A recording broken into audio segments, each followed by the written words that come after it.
وشجاعة الحسينية والصبر السجادية والمآثر الباكرية والآثار الجعفرية والعلوم الكاظمية والعجج الرضوية والجود التقوية والنقاوة النحوية والغيبة العسكرية والغيبة الإلهية القائم بأمر الله. اللهم صل على محمد وعلى محمد.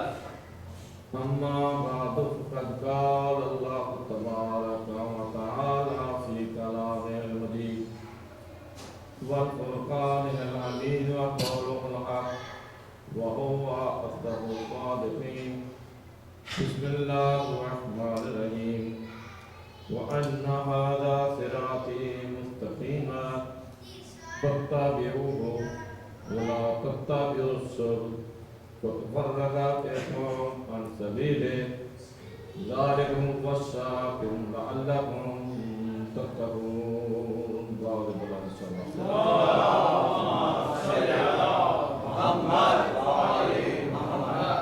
جب زبان مسال طارئ حیدری پروردگار عالم بحق محمد وآل محمد اس عبادت کو قبول منظور فرمائے.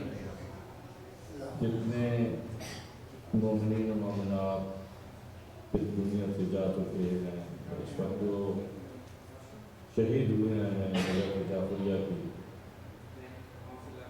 اور ابھی جو ہمارے حبیب رب نے بتایا ہے اس کا کسانی میں جو شہید ہوئے ہیں پروردگار معاف کو شہداء کربلا کے معشوق کرنا. جو بیمار ہیں انہیں صحت کاملہ.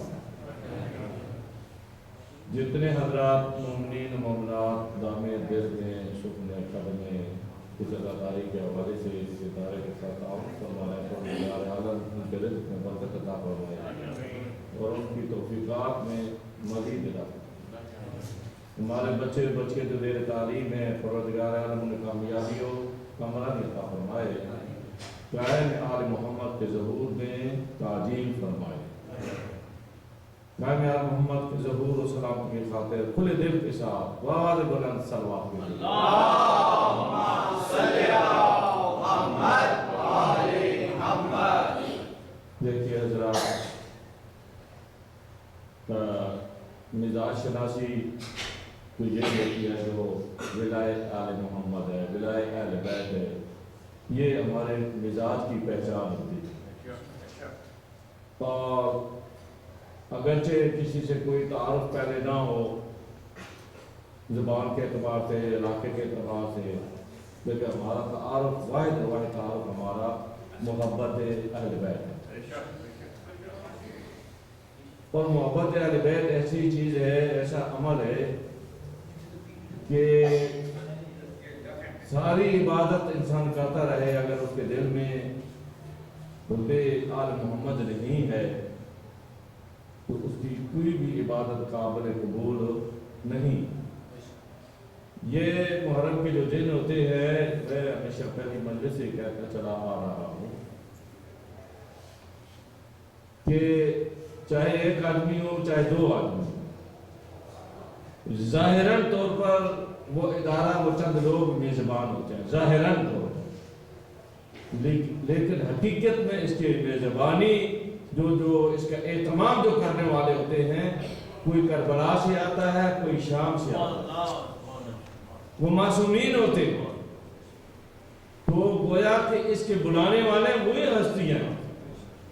اب ہم خواہش کرتے ہیں کہ مولا سلام بھی کرتے ہیں زیارت بھی پڑھتے ہیں. کبھی یہ بھی دیکھا کہ جہاں سب کی قضا ہوتی ہے ہم سے پہلے وہ پہنچ جاتے ہیں.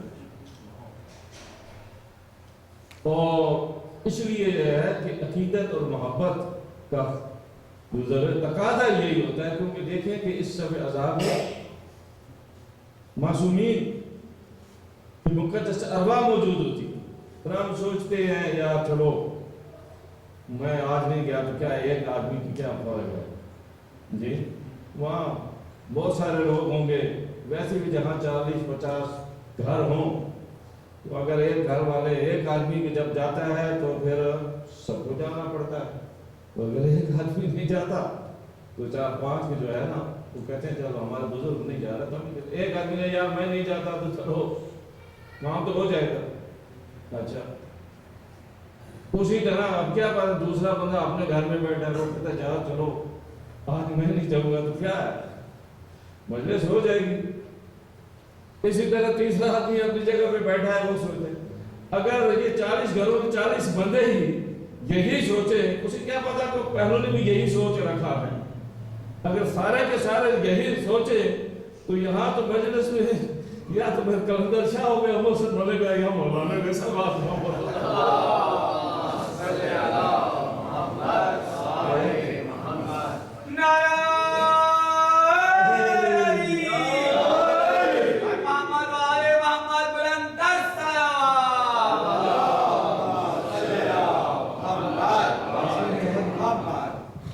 تو میں یاد کر رہا تھا لیکن یہ ہم نے کبھی نہیں سوچا کہ بھائی ہمیں بلانے والے کون ہیں، کہ کیا وہ ہستیاں کہاں سے آج ہوں گی، اور ہم نہیں دیکھ سکتے، ہماری گناہگار آنکھیں ہم نہیں دیکھ سکتے، لیکن وہ تو ضرور ہمارا امتحان لے لے وہ دیکھتے کہ تمہارے گھر میں اہتمام کیا، ہم موجود تھے، تم کہاں ہو کہ میں گاڑی چلا رہا اور میرا جو کوئی بزنس، یاد رکھیے جو بزنس انسان کرتا ہے مال کے لیے، دولت کے لیے، اور اگنور کر دیتا ہے، فراموش کر دیتا ہے ذکر امام حسین علیہ السلام کو یا اللہ کے اور رسول کے ذکر کو، وہ ثانوی ذکر سمجھتا ہے، نہ اسے دولت کام آئے گی نہ اسے کوئی سرمایہ کام آئے گا، کیونکہ اللہ فرماتا ہے کہ اگر تم مجھ پر بھروسہ کر تو دنیا میں اگر تیرا خسارہ ہوتا ہے مگر میرے اللہ جو ہے، میرا اللہ جو ہے وہ میں اگر اپنے اللہ سے کاروبار رکھ لوں، میں اپنے اللہ سے اگر اپنے ذہن کو ملا لوں،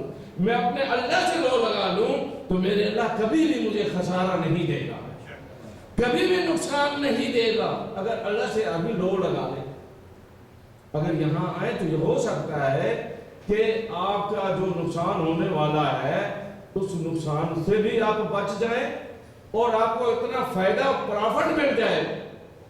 لیکن لوگ یہ کہتے ہیں کہ نہیں جی ٹیکسی جو ہے وہ وہاں پہ $400 کی جو سواری ہے وہ کیسے چھوڑ دوں، اور یہاں تو مجلس میں کیا ہوگا، 1 گھنٹہ آدھا گھنٹہ بعد وہاں جائیں گے اور میرا $400 کا جو ہے تو جنرل بات کو سمجھ آ رہی ہے، میں کام جنرل بات وہ جی $400 میرے جو یہ نہیں پتا ہے کہ وہ $400 کسی وقت مصیبت بھی بن سکتے ہیں، اور یہاں دنیا کے لیے نعمت مل سکتی ہے اور آخرت میں وہ اس کی ضمانت دے سکتے ہیں نجات کی۔ تو اس لیے میرے دوستو یہ ایک امتحان ہوتا ہے، اور یاد رکھیں مومن جو ہے وہ اگر اسے کوئی امتحان نہ ہو یا کوئی مشکل نہ ہو یا کوئی اس کے لیے آزمائش نہ ہو تو مومن ہی نہیں ہے۔ آزمائش تو مومن کے لیے ہوتی ہے، تو یہ بھی ہماری آزمائش ہوتی ہے۔ آپ تو بڑے خوش نصیب ہیں، بنا بنایا آپ کو مل جاتا ہے، لوگ بھی والنٹیئر مل جاتے ہیں، کاروبار بھی ہے، یہ تو خدا کا شکر ادا کرنا چاہیے کہ ہمیں کتنی آسانی ہے۔ ایسا دور بھی تھا کہ وہاں عزاداری کا آدمی نام و نشان نہیں لے سکتا تھا، عزاداری کا نام نہیں ہو سکتا تھا، مشکل ہو سکتی تھی، لوگ کئی میل سفر کر کے امام حسین علیہ السلام کو نذرانہ عقیدت پیش کرنے کے لیے جاتے تھے، بڑے دور دراز سفر کر کے جاتے تھے۔ اور اکثر میں نے یہ سنا ہے کہ ایک آدمی گھر میں ہوتا تھا اور وہ بھی وہاں عزاداری صف عزا میں تھا، اس کی عقیدہ تھا کہ بے شک کوئی آئے نہ آئے مگر ارواح معصومین ضرور موجود رہتی۔ تو اس لیے میرے دوستو یہ چند دن ہوتے ہیں، اس کو بوجھ نہیں سمجھنا چاہیے کہ بس 1-2 دن چلے گئے بس بات ٹھیک ہے، پھر عاشورہ آئے گا اس میں پھر گھوم پھر کے ہائے حسین یا حسین کر دیں گے اور بس ہماری جو ہے عبادت قبول ہو جائے گی۔ وہ دلوں کو دیکھتے ہیں، آپ کے ظاہری اس پوزیشن کو نہیں دیکھتے ہیں کہ انسان جو مومن ہے ہمارا نام ہی لینے والا ہے، ہمارے ذکر کے لیے یہ کتنا وقت نکالتا ہے۔ صلوات محمد